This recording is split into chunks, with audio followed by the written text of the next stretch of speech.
छोड़ के जहर पी ले हमें वही दिन घोर के। जौना दिन जैबू जान हमरा के छोड़ के जहर पी ले हमें वही दिन घोर के। जिए नहीं पाइबे जान तोहरा बिना, जिए नहीं पाइबे जान तोहरा बिना, जिए नहीं पाइबे जान तोहरा बिना, जिए नहीं पाइबे जान तोहरा बिना। Mix by Anjit Raj. जिए नहीं पाइबे जान तोहरा बिना। म्यूजिक बाय अंजित राज।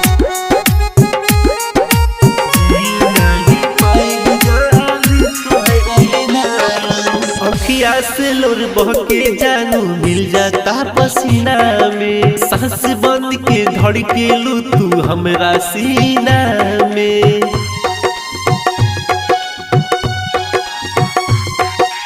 अखिया से लोर बहके जानू मिल जाता पसीना में, सांस बंद के धड़केलू तू हमरा सीना में।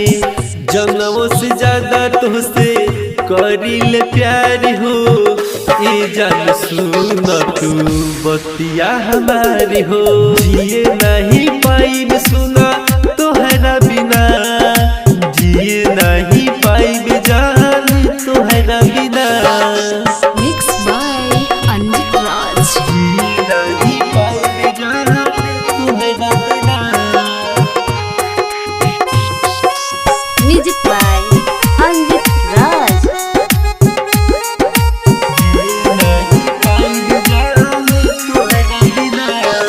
राइटर नीतीश कहे बसल बारू तू धड़कन में, सरफराज आलमी कहे जइहना दूसरा के संग में।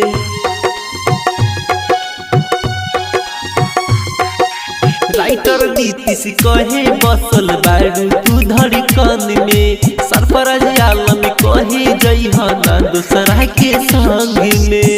जन्मों से ज्यादा तुझसे करिल प्यार हो, ये जान सुन तू बतिया हमारी हो।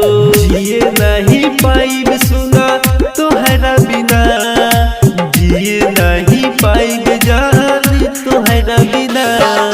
एकता रिकॉर्डिंग स्टूडियो। Contact number 7982720011।